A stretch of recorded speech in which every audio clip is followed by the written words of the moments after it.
We're getting loud.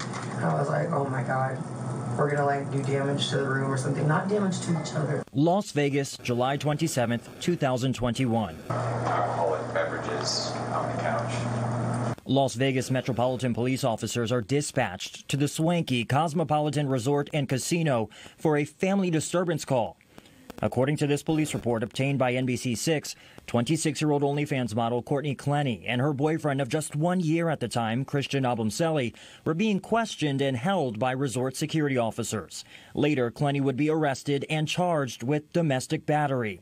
According to written statements by at least 2 security officers, Clenney told them it was, quote, all her fault, saying that she hit Obumseli first and he pushed his fist into her neck. She goes on to say that it wasn't a big deal. Later, the social media star admitted to police that she threw a glass at him after an argument about not going to dinner the previous night. The report also says she mentioned to officers that she had thrown plates and glasses at him before. Like the way that things were going, we were either going to get loud or I was going to end up throwing something.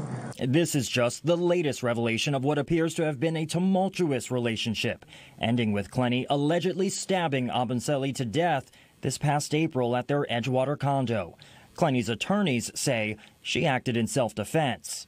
Earlier this month, just shut up and let me slap you, dumb. You're not gonna slap me. Give me my phone.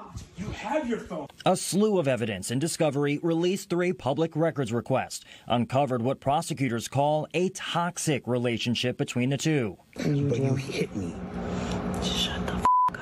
Just 2 days before the deadly stabbing, Clenney can be heard asking for a restraining order against her boyfriend on Miami police body cam video. I'm scared to go downstairs and walk my dogs. Clenney's attorneys have said she's not going to trial for her lifestyle, her previous arguments, or recorded rants. She is going to trial for defending herself. Hello everybody and welcome to this video today where I talk about Courtney Clenney's jail file. And Courtney has been accused of second-degree murder in the murder of her live-in boyfriend, Christian Obumseli. And I have asked for her jail file to shed some light on some of her character evidence and try to get a better understanding of how her time is going in the Turner Guilford Night jail in Miami. And I was amazed to see that how they do things in this Miami jail. And Courtney is allowed to file grievances. And I see here that she has 14 pages of grievances and a couple of pages of incident reports. And I found that to be the most interesting thing, aside from the fact that her basic information, like she is 5'8", 130 pounds, blonde hair, blue eyes, and we don't know much else about her except that she was an OnlyFans model who is accused of the murder of her live-in boyfriend in 2022. Courtney has pled not guilty but admitted to fatally wounding Obumseli in self-defense. I want to scroll to the most interesting grievances. The first two grievances have to do with her being transferred to her court date for her court case management hearings, saying that she was held in a cell that was unusually cold and she was requesting not to be held for 6 hours in this holding cell. Those grievances were accepted. And then a couple of the other grievances have to do with transaction history on the vending machine where she was overcharged $150. And I believe that they accepted that grievance and they are going to look into it. I want to talk about this incident, which I'll go into, which has to do with one of her incident reports. And Courtney is defending herself about a disciplinary incident. So she goes on to say that there was a nonviolent protest of some sort that was apparently by other inmates. And then she writes, when she was asked to sit down without knowing why, she did and was consequently dragged into a situation that she disapproves of. She writes that It was inappropriate and disrespectful to the staff, and she is embarrassed and sorry and would not have knowingly participated. And I guess that she's explaining herself. I'll read that incident later, and they accepted that. And that incident took place on, I believe, January 2nd of 2023. I thought that this part was very interesting, and I'll probably do a breakout video about this. This grievance was filed on 2/21 of 2023. Inmate states, many things should be available to us women in jail that are not. But I will highlight two important things. One is makeup through commissary that was needlessly discontinued before my entry. Access to makeup basics can make a difference in appearance perception in court. This especially applies to those like me, who unfortunately face photo and video media coverage during every court appearance. Cosmetology services should also be available, as they have been in the past. Men get plenty of extras at this facility, and cosmetology was an important one for women, according to many women here that I've spoken to, my own needs included. And then she goes on to talk about some feminine hygiene products, and I'll let you go ahead and read that. But let me scroll on to talk about some more of her grievances. And she's talking about wanting to be able to take longer time to wash her red jumpers.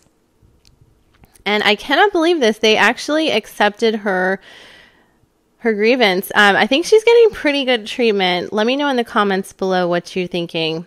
And it looks like her makeup request was also granted. All right. So this also goes on to talk about this incident that I talked about in another video about her cussing incident on 4/14. She states, due to being very late to my video visit while Nelson ignored my knocks, I went to the desk during floor time and asked her why she ignored me at the time of my visit and made me so late. She responded by rolling her eyes, laughing, saying, because I can. I told her, that's petty, and it's not right to do it on purpose. She admitted she does it on purpose, and this happens often. And she tried to antagonize me by repeating over and over again in a mocking voice, what are you going to do about it? I said, huh? She laughs again. She gets on the phone and then says, and what do you want me to do? So I said, your job. Then I walked away from her in the phone area because I could tell she was trying to get a rise out of me. She followed me, furthering the conflict, yelling at me, I'll make you double late next time. I turned around and asked, is she really going to do that?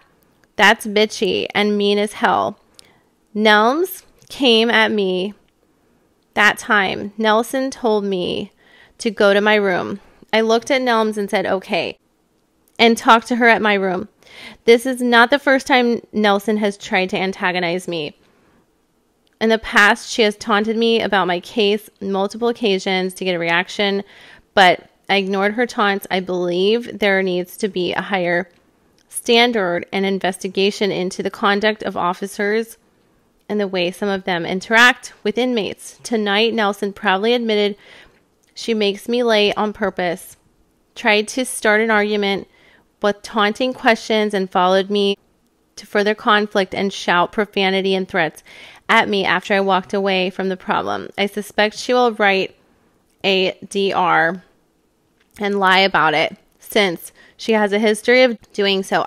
I have got to acknowledge that I've been targeted now and in the past. Thank you. So looking at this, they rejected this and it's on appeal, but I believe that she lost the rights to her commissary phone and a few other things due to that incident, because I do believe that Courtney cussed at this officer. Pretty bad. All right, going on and on. This is another incident about a TV not being able to be disconnected. She was relocated to another room due to a DR. I believe that that's a disciplinary action. Okay, so then, all right, something about a TV. Okay, so she's just kind of complaining about a lot of different things and making grievances. I'm actually really amazed that they allow them to make grievances like this in this jail. I wanted to read to you all this incident about the protest. This was a disciplinary report. Okay, she had a charge of being disruptive. All right. While advising the safety cell inmates that the floor was closed, inmate Courtney Clenney remained on the floor and refused all verbal orders given to her to return to her cell. In fear of my safety, assistance was called via radio, and staff arrived and assisted with putting all involved inmates back in their cell. So you can see in her grievance, she said that she was part of a kind of a nonviolent protest, but she didn't know what she was getting into. But as they found her guilty at this hearing, a lot of this stuff makes Courtney look pretty bad, and I will keep you all posted as more evidence is put forward in the Christian Obumseli murder trial. Hopefully you guys are interested in following this case and hearing more about these jail stories from her case and other cases. And also Donna's jail file is on request right now from the Leon County Jail in Tallahassee. All right, I hope everyone's having a wonderful holiday and a happy new year. Thank you so much for watching and liking and subscribing. Have a wonderful day.